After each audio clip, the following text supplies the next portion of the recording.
in a little bit here. And I'm stoked to have this conversation. I'm going to go and try this thing over here. All right. Is this actually working? Hold on just a second.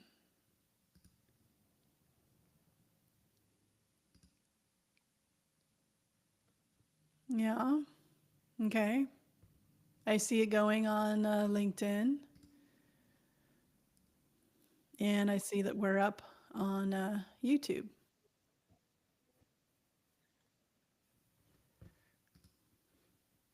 There we go. Okay. All right. We seem to be up. We seem to be going.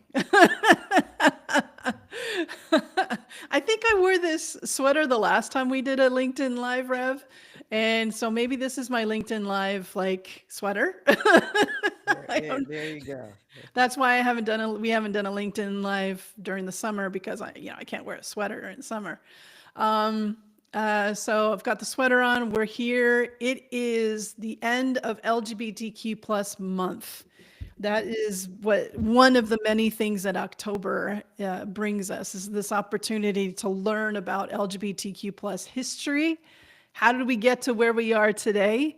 And where do we go from here, not only as members of the community itself, but also allies, the role of allies, especially moving forward. So this is 6 days before the 2024 US presidential election. A few things going on. Lots of people are feeling quite exhausted, anxious, stressed.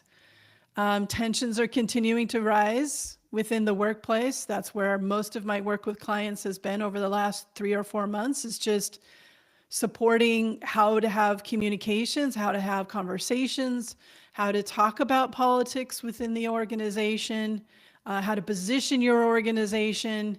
And so there's a lot on people's minds right now, but I really hope this conversation kind of offers a break, to say, you know what, let's just learn some history, for a minute here. So, with that, Rev, please introduce yourself. And then I basically would just love to have a conversation with you. Of course, we can take questions from those who are here live. Would love to see everybody here and go ahead and ask your questions. I'll try to monitor all the channels we're streaming live to. But folks, you just need to know and understand that RevD is a living legend.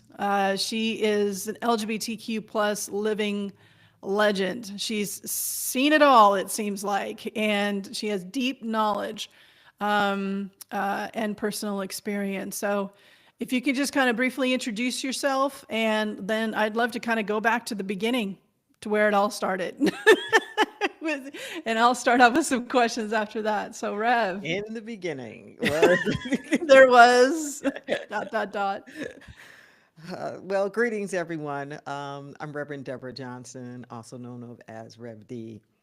And yes, I have been around in the movement for a long time. I I'm not sure all of the questions that we're going to go through, but I've always known that I was gay. And I was in my first relationship in the ninth grade back in the 60s.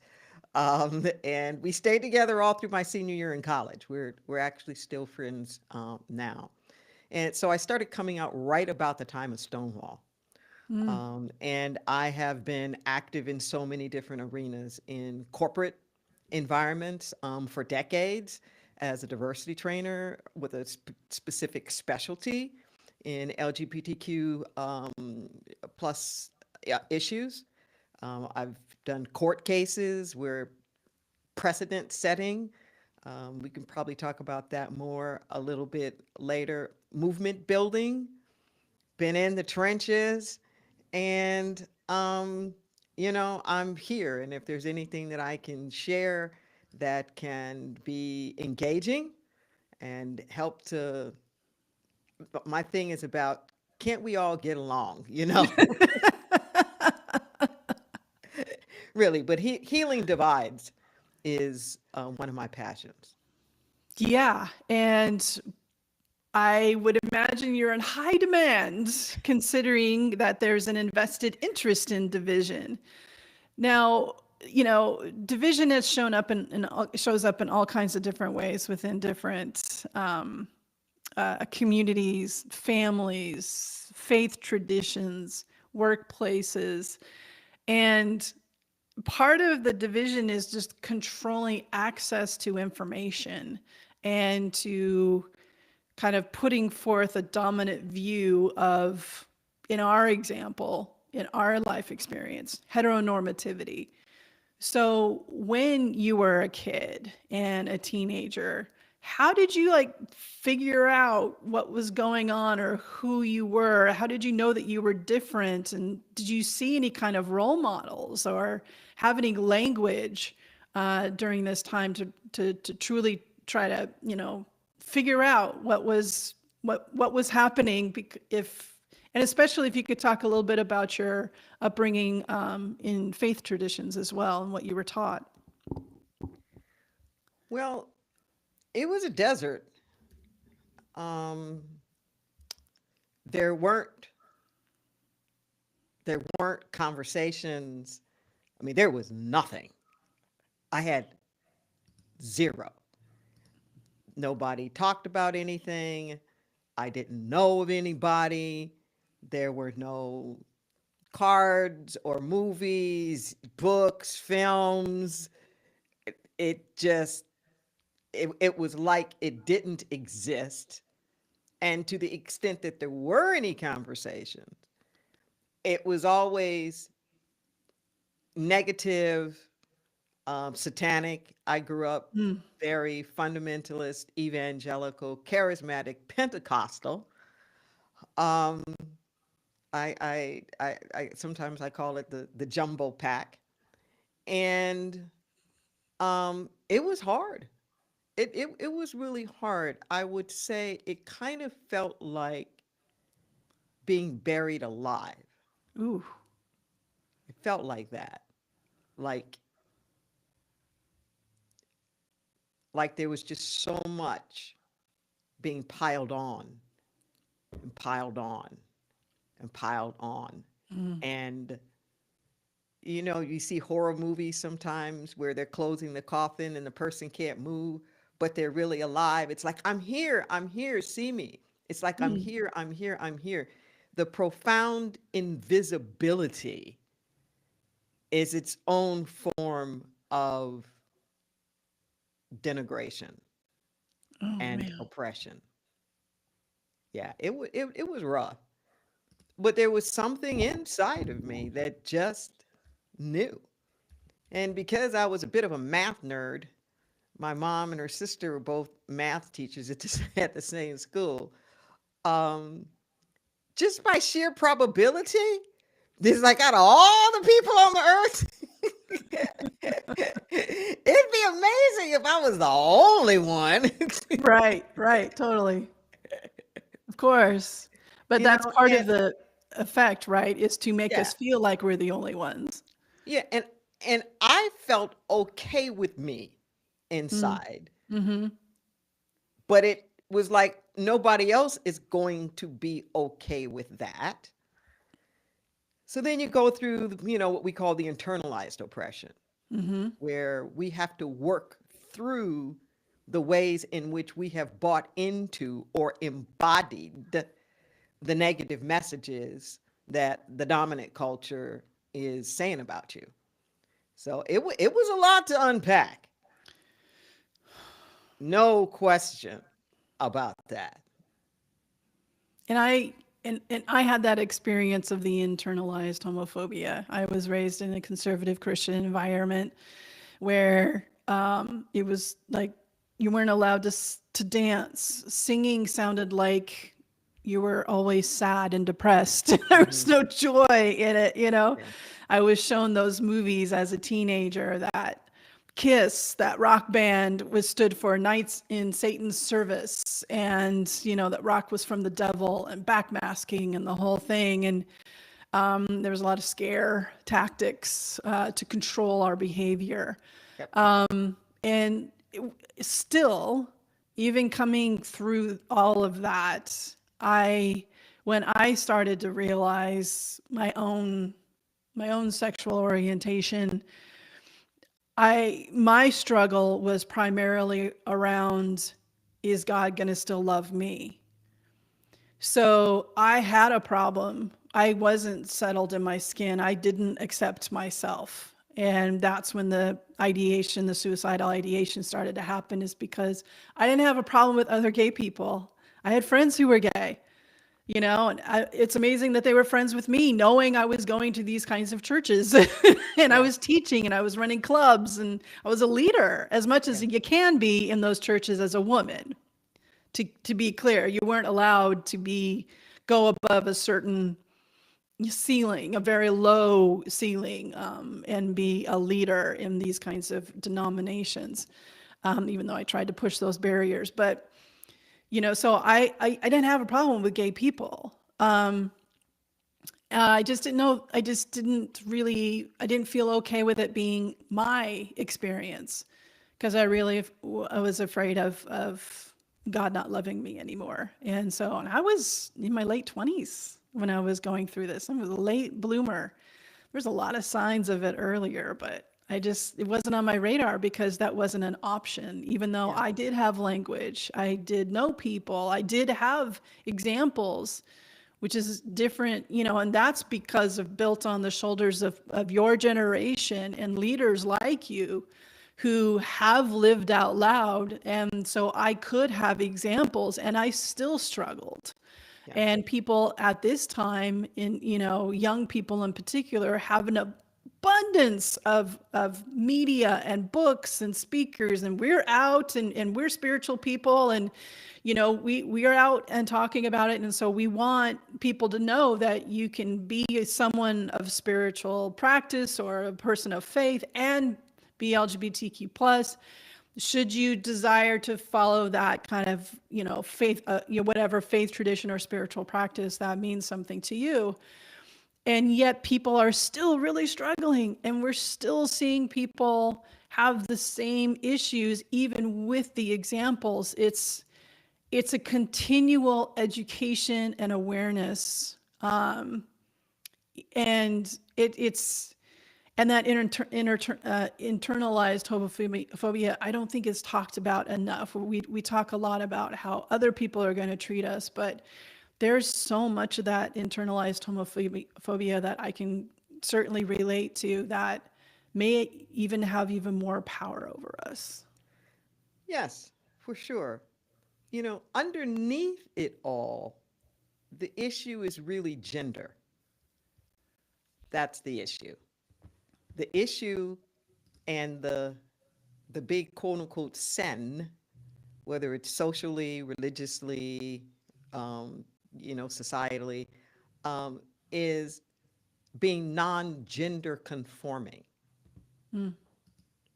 Okay?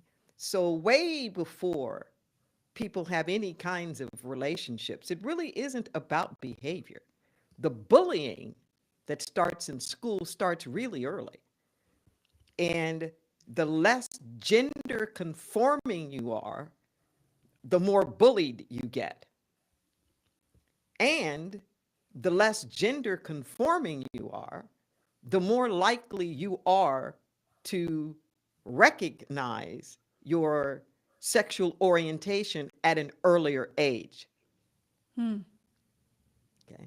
When, for the people like myself who struggled with gender norms and gender conformity, we figured it out earlier.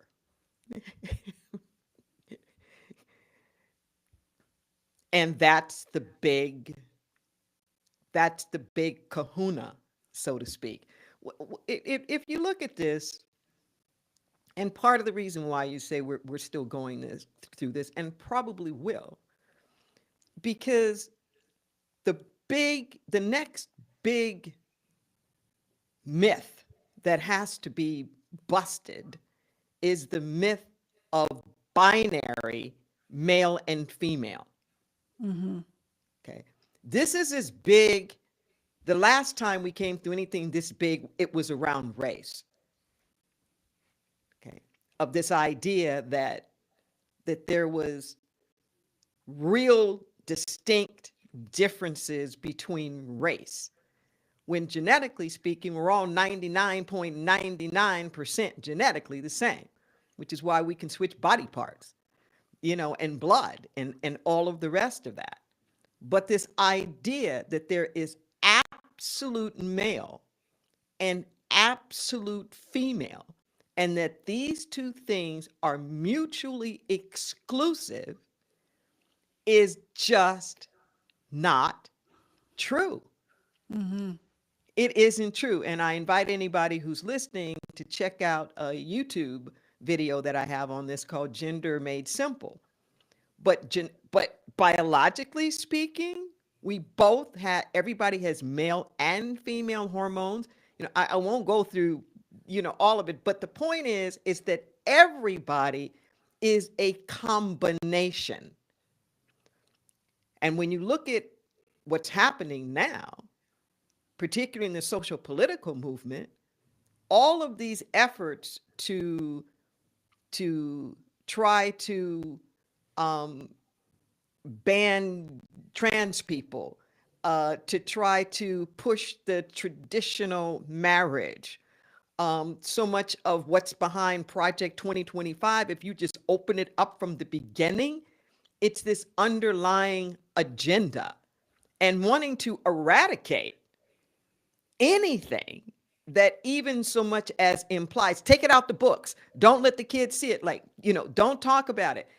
Just eliminate the idea that there's anything other than this binary, because it's threatening of the truth.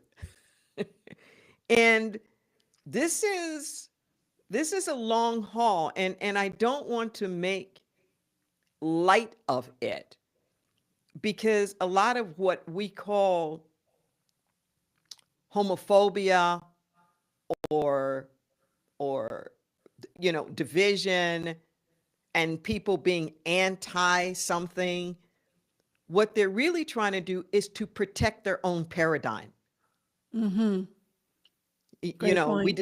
We discovered this a lot, particularly in the marriage equality movement, where polls showed that most Americans actually were okay with same-sex couples having equal civil rights. They were okay with domestic partnerships.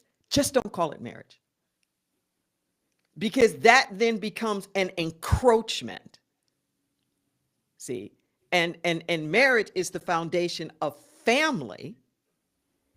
So what's underneath a lot of this drama is a battle over what constitutes family, when family is defined by a binary male, female, and whatever those two produce.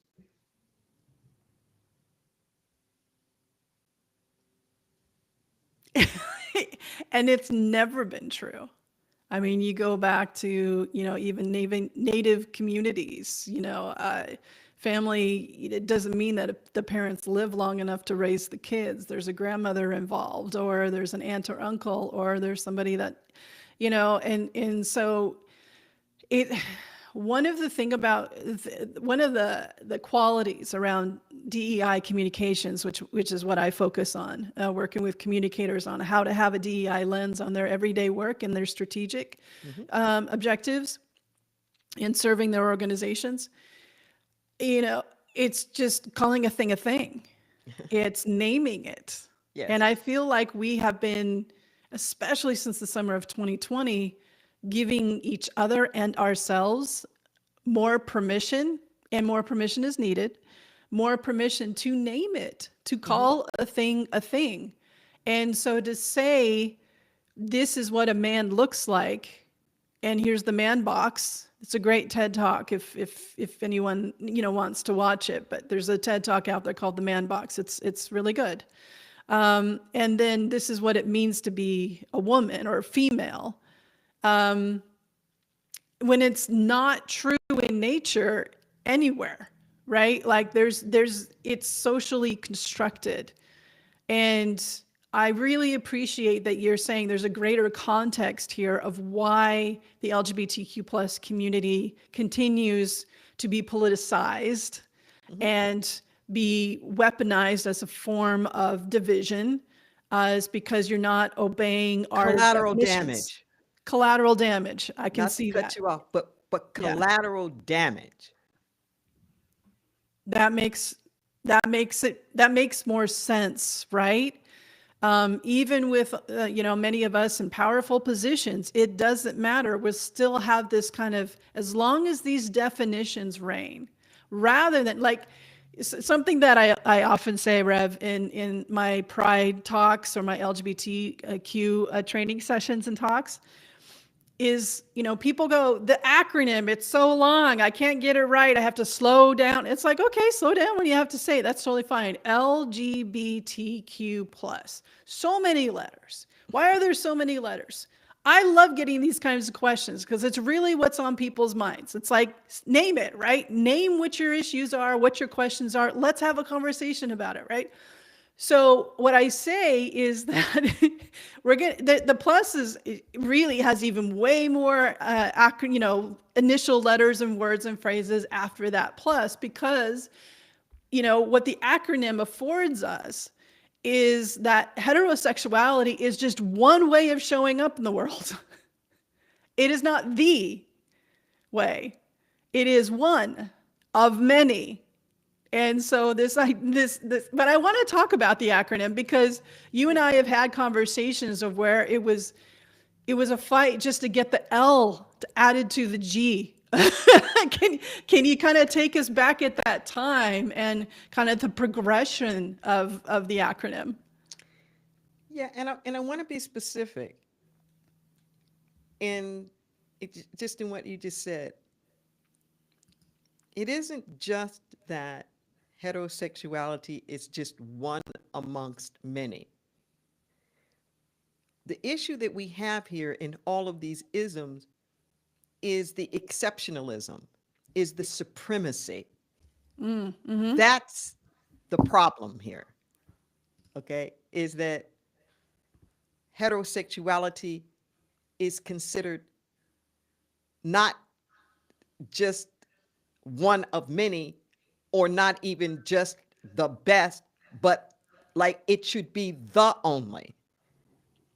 And it is better than everything else. And this is what we're up with all of the isms, that being male is just inherently superior, that being white is just inherently superior, that and that same exceptionalism we take across the board in the diversity. Christianity is just inherently superior. Being an American is just inherently superior. On Ableism. yeah, Ableism. on down. It's like on down the list. So, and I'm saying that specifically because part of being an ally is to challenge the supremacy, not just to support the marginalized populations, Which is safer. but challenging the supremacy in which you have privilege. See? So it's one thing for the marginalized group to say, we're just as good as you, but it's another for an ally to say to their counterparts, we're not better. And that's that moment of what it takes. Not just support the marginalized, but tackle the supremacy That's huge right there. of your own group. It's like if you're a man, it's great if you support women. That's wonderful. Be all of that. But what I need you to do is deal with the men. That's right. And have conversation in men's space about their supremacy. So it's interesting when we talk about the quote unquote the labels or all of the letters, we get the same kind of pushback when it comes to race. And why do we need all of these words, and why don't we, and what we know about race is the same thing that's true here, is that when you're in the dominant position, there's no need to define yourself. Mm-hmm. When you're in the dominant position and everybody's like you, not only do you not define yourself, you don't even have to think about it. Mm-hmm. You're good. Yeah. It's so normative Mm-hmm. that it's just an assumption. Okay? So what winds up happening with the gender identity and the spectrum, when we're talking about sexual orientation and talking about this broad spectrum, is it becomes uncomfortable. It really becomes uncomfortable. And it's done for the reason that I first started talking about, is to give it visibility. You control things with language. You control thinking with language, which is why the DEI work that we do is so important. Mm-hmm. And one of the ways to control is to not give it language. Mm-hmm. Because you can't talk about something if it doesn't have the language, which is part of the battle that we're seeing now in the schools and with the textbooks and all of the rest of that, banning books. Don't let people have the language. Then they can't describe the different things. So it literally becomes a point of education and an acknowledgement of different kinds of experiences. So it was a big deal to go from homosexual to gay. Mm. That was a really big deal. And I want to say something about this language, which is something that most people aren't thinking about, that the language is often a reclamation of a power to get at that internalized oppression. Mm. So the literal definition of homosexual was sick, depraved, psychotic, unhappy, like all that kind of stuff. No, we're gay. Happy. We're happy. When I was growing up, black was a fighting word. Mm. You'd call somebody black, bam, the fight was on. In the 60s coming around, we had to ask ourselves, what are we fighting about? How did just being associated with the dark tribes of Africa get to be so negative? Mm. Say it loud. I'm black and I'm proud. Mm-hmm. So I was part of that movement to get the word lesbian in there. In fact, when I was on the board of directors of what was then the Gay Community Services Center in Los Angeles, I actually put the vote forward to change the name to gay and lesbian. And part of that was because of the extreme invisibility. The AIDS epidemic was really full throttle. Mm. And when anybody thought AIDS, they thought gay. It was men. And as a women, we were the least likely to have AIDS.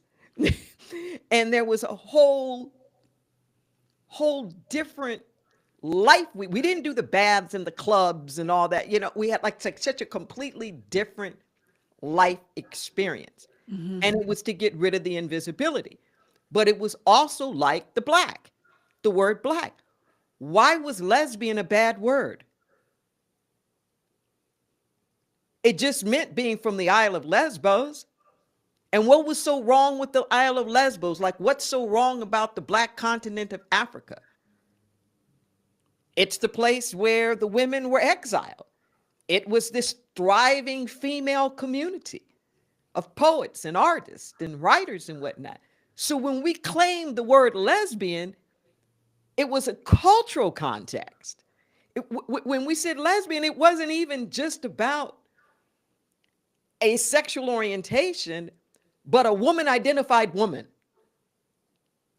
a very womanist perspective to our identity. Okay. So I'm saying that to everybody who's listening, to say, don't be so quick to be dismissive, because when groups start to come into visibility, one of the first things that they do is name themselves.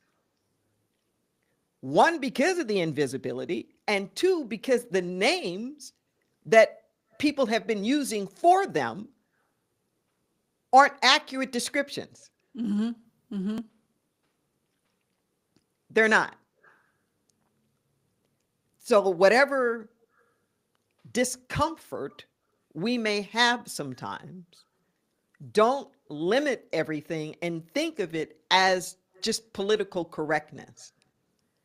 There's something that's happening here to expand the awareness that there's more than what meets the eye, and underneath that is the challenge to the supremacy.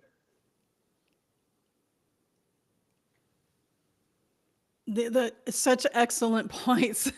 And thank you for bringing in the historical aspect of it as well.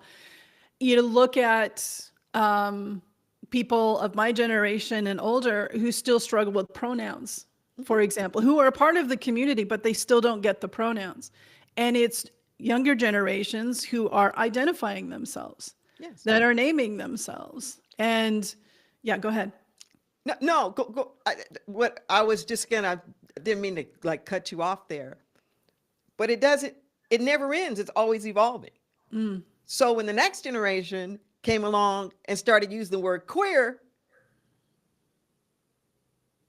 we were like, queer? Like, why in the world would you want to be queer? We're doing everything to try to make people see we're not queer. But queer was to them what gay and lesbian was to us. It's like, yeah, we're queer. Which used to mean strange. Exactly. Yeah. This is what I'm saying. It's this reclamation. All of a sudden, I'm having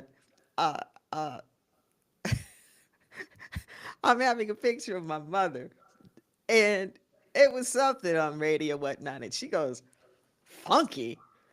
Why you want to be funky? You know, we're having a funky good time. Why you want to be funky? Funky means nasty, dirty, stinky." Even with the music, you know?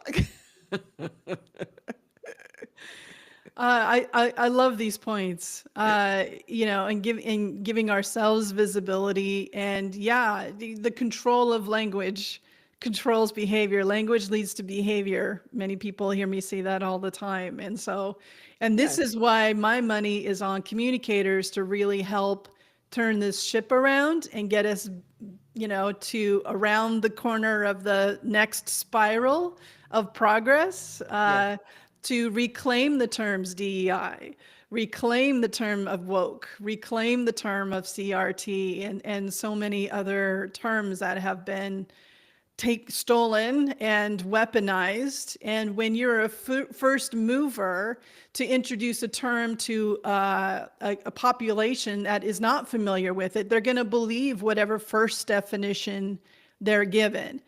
And so it's on us, for those of us who are in DEI and who are communicators, to invite people into the work to reintroduce and re-own the terms, and telling that most incredibly compelling story that we can of the possibilities that are right there waiting for us as organizations, and as people in any kind of community, honestly.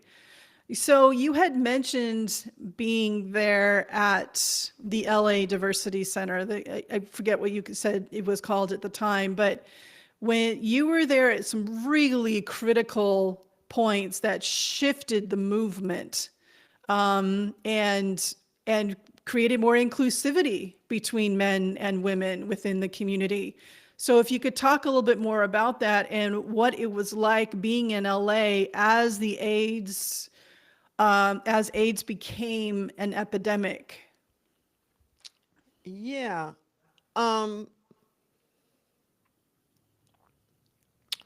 the movement, the gay movement of the 60s, 70s, even on into the earlys was extremely segregated, extremely.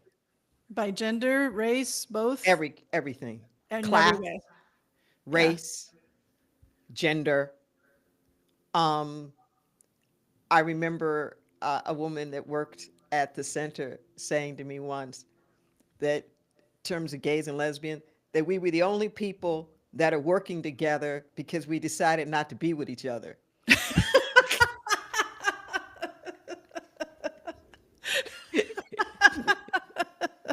I love it. But it was really hard.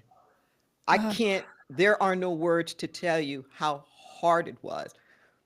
With straight males, they know they can only be so sexist if they ever want to have sex again. Okay? But in what was the dominant sort of gay male culture, like that public outfacing, culture and whatnot, they didn't need women. They didn't need them. So literally, and the same thing with the racial, it was really, really bad. So there would be certain days, for example, where women could go inside a gay club, a gay Oh, male club. okay. Um, and then there'd be things like no open-toed shoes or three pieces of ID. Like all these things that were discriminating. The same thing with racial. We used to call it plantation night when black people could be allowed like inside the clubs. And I actually, at that center and as a consultant there, created the blueprint for what became the diversity within the movement. Very extensive couple of years spent developing the models, and then I took it to the New York Center, and it became the precursor, that work at that center, for my whole DEI career in the corporate world, because there were so many gay people in the corporate world, Right. and pulling me in, to do those models. Mm-hmm. The real the real game changer, honestly, was AIDS. Um, I remember the day I found out about AIDS. There was a guy I was working with, and he just looked like a skeleton. I'd never seen anything like that. We'd been selling real estate together. And then at the board meeting, they talked about this thing that was then being called GRID, gay related immune deficiency, that was coming out of the New York Center. And we appropriated the first monies because we had a clinic, an STD clinic, to look into this. And these were people who were the forefront, like, the first UC Regent, University of California Regent, very powerful people. Every man died. Oh my Every God. single man on that board died Oh my of God. AIDS. Before they died, these were the ones who started those early groups, AIDS Project Los Angeles, and like those early groups. So we were, as women, we were left with this situation of, they're dying. and everybody's abandoning them. And no, their families, the government, and nobody knows why. We don't know if it's contagious or not. Nobody knew how it was being transmitted. And making the strategic decision, we will not leave them behind. We will not leave them behind. And we started a thing called the Blood Sisters Drive. First time I ever gave blood. The blood banks were drying up because everybody was afraid, and they couldn't get the blood that they needed. And the other thing that happened was that they became so weak and were dying at such vast numbers. It was similar to what happened in World War II, when the men went off to war and the women went into the factories to do the work. That's when the tide turned. The women stepped up. We stepped up. And then we started becoming in the leadership positions or whatnot in the movement.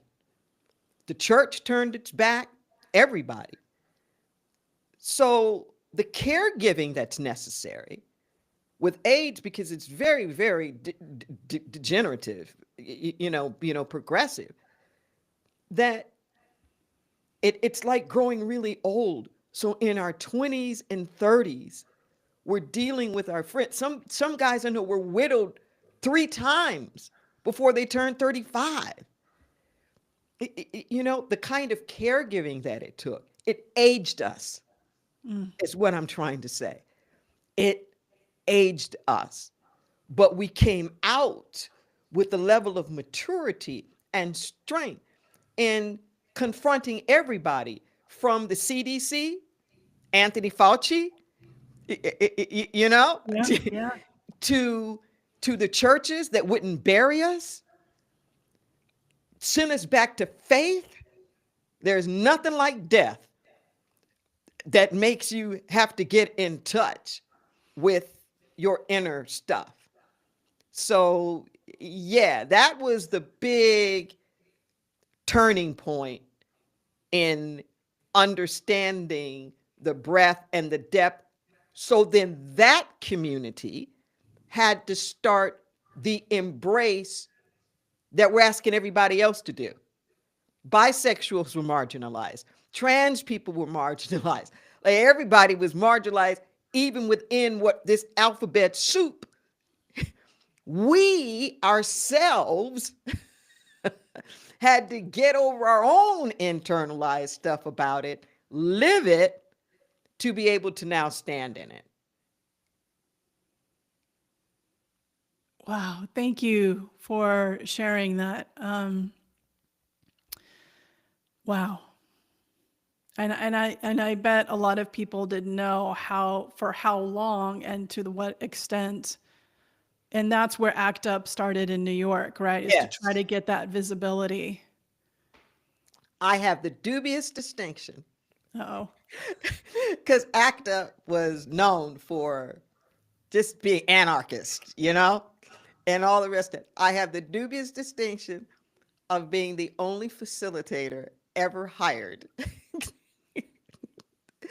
to try to do conflict resolution with national act, like all the ACT UPs all over the nation. how'd that go? Woo! But you know what? I got to say this. Part of the reason why I am still as ferocious of an activist as I am was the impression that these guys made on me. They were dying, but they kept fighting. Wow. They were dying, and they were still showing up at meetings, arguing this stuff out. And the Black and brown men were being affected disproportionately higher. So these issues about race and discrimination, It was on because we're talking life and death between resources and visibility and who gets the information and who has access to the drugs and the trials and all.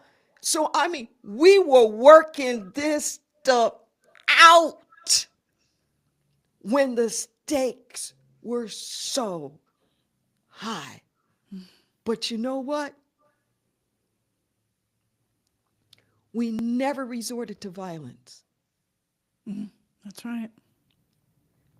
We never attacked one another. I was never afraid to be in a whole club or whatever of gay men. I was never afraid for my safety, ever. And I'm saying that to say that we learn how to work through these things without devolving to where we are in the social political arena now. It isn't necessary. You can work through really hard issues Yes. Without violence. without violence. Yes, yes, yes.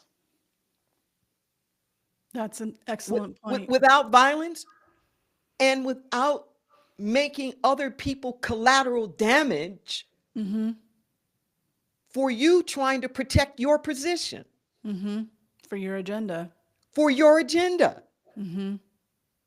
That it is possible to expand the arena of who matters. It got me choked up. Oh my goodness.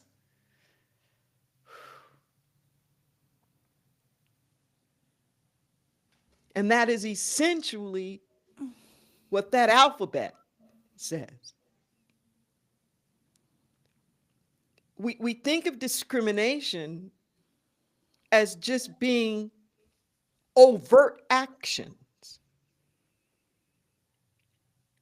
But the invisibility is its own kind of discrimination.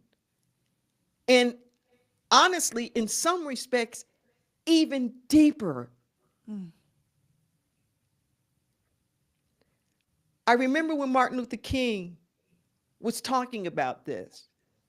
And he was talking about his little girl and trying to explain to his little daughter why she couldn't go to like some fun town, like some kind of carnival festival thing. And that he was so afraid that his children would grow up with this sense of nobodiness, is what he called it. And how nobodiness kills the soul.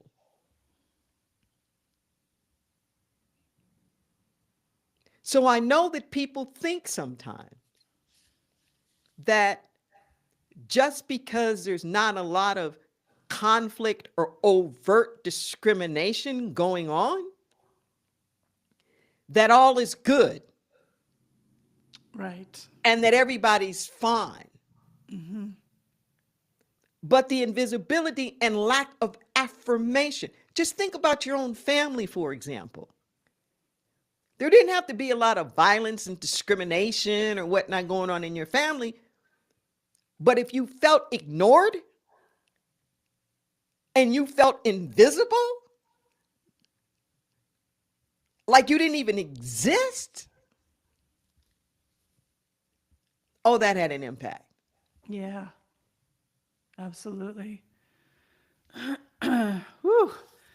Okay, well, we are nearing the end of our conversations. It's always so powerful and so filled with energy and healing, just listening to you and what it brings up and what I hear and tying it into my own experience, personal experience, as well as my work. Oof. We Yeah. just want to be. Yeah, exactly. Just want to We be. just want to be. The refugees that are coming into the country, they're not That's trying what to, they are, by the way, refugees. yeah, they're refugees. They're not trying to invade. They're not trying to take over the country. They want to make a contribution. They, they want their families to be safe. They want to earn a living. They want to get away from oppression and violence and dictatorship and, like all these different things. Okay. And and the demonization, like, oh, they're here, they're going to attack us and take over everything. No, but it's that mentality that we have to tackle. Okay. In diversity, people of color, folks in the LGBTQ, community, they're not trying to take over. Quite the contrary. People want to be a part of. They want to be a part of. That's it. So whatever fear that people have about being run over, or taken over, this infestation, that mentality we have to stop, because we've made it a zero-sum game where the upliftment of some people is viewed at the expense of. But we have seen over and over and over again, we get better with the diversity. The workplace is stronger because women are in it. Athletics is better because women are in it. It's not taking anything away from the NBA that there's a WNBA. That the two are pulling each other up. And this is what we have to remind people of in our workplace environment. It's not at the expense of, it's the enhancement of. I love that. Makes me think of when we were fighting for marriage equality and how, there was, like you were talking about earlier, the ownership of that term, that it just belongs to us as we define men, women, one man, one woman, which is actually on the California ballot to have that language removed. There's lots of language on every state that is like completely outdated, that people just need to get that language off the books. And fortunately, California is doing that with this election to ensure that people see that, like with marriage equality across the LGBTQ plus community, it has not diluted marriage. It hasn't stolen something from a heterosexual marriage. To your point, that's just one way that the LGBTQ plus community has just strengthened the institution, if anything.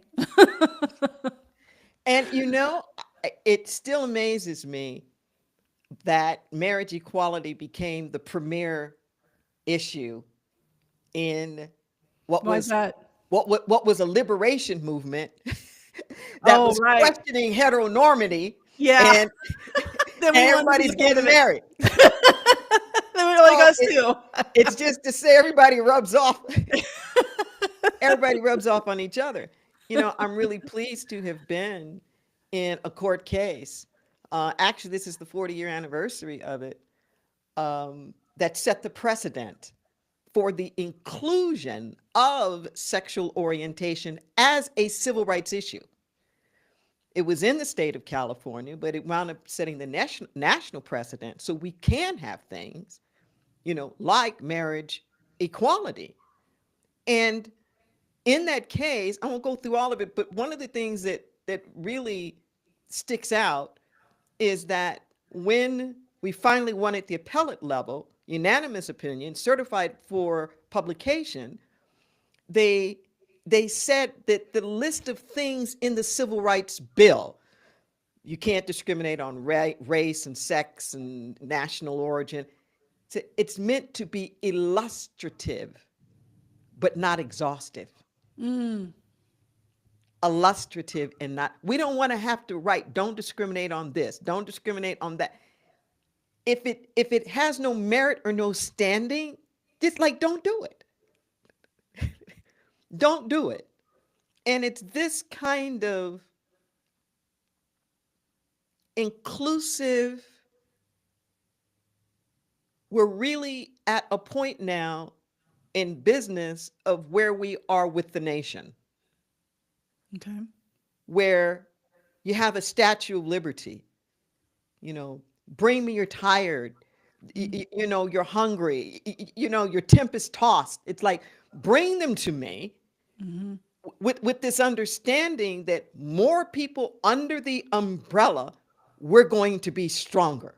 Mm-hmm. And I believe that's a real strength of the United States versus we're just this. We're just, and closing that door, not inviting in and wanting to kick out. Mm-hmm. Literally deep work. Yep. Yes. And I truly believe that we must not forget that the reason why we're so successful as a nation is because of our tremendous diversity. Absolutely. It has been an asset Mm-hmm. Mm-hmm. and must continue to be an asset, but it doesn't happen by chance.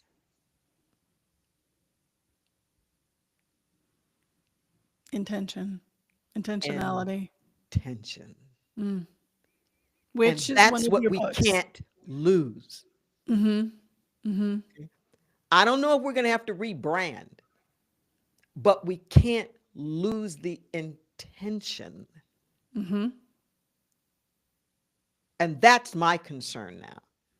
Right. I like the way that Bell Hooks puts it. Just because you don't like my answer doesn't mean there isn't still a problem. Okay. If not DEI, then what? Mm-hmm. There has to be an answer Mm-hmm. to the question. Mm-hmm. Yeah.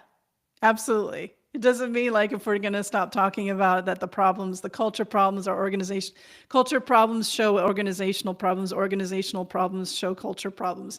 So Yes, you can't, it's like it's not going to fix itself. Something has to happen. Absolutely. exactly. I love that. So there's a video that an organization made that talked about your court cases. You even had Gloria Allred as your lawyer. That's so badass. Yeah. There's some history right there. And she didn't lose. You know, she got you. Oh, hey, kitty.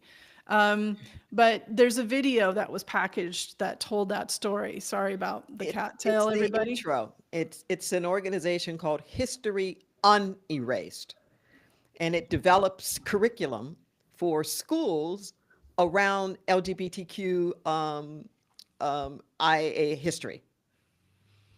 I'm going to make sure that there's a link of that Mm-hmm. with this video so people can learn more about that experience that you had. And I know there's behind the scenes stories of what y'all went through in order to make that happen, but the courage at that time to be like, no, because there was a lot of reasons to say, oh, this is going to take too much time, too much expense, like we're going to be dragged through the media and all the things, but you did it anyway. And that's something that I'm really hoping that's being passed, you know, from generation to generation, that level of courage, and that we're not acquiescing our power. Uh, so with that, we're at the top of the hour. Rev, thank you for sharing your Thank you. history, your personal stories, your experiences, seeing firsthand There's so much more to talk about, but thank you for all that you have done to set the movement, the LGBTQ plus movement, on the trajectory that I have benefited from, and so many millions of others. So thank you. Thank you doesn't seem to be enough, but thank you. Well, back at you as a filmmaker and all of the things that you've done, the conferences and things you've held.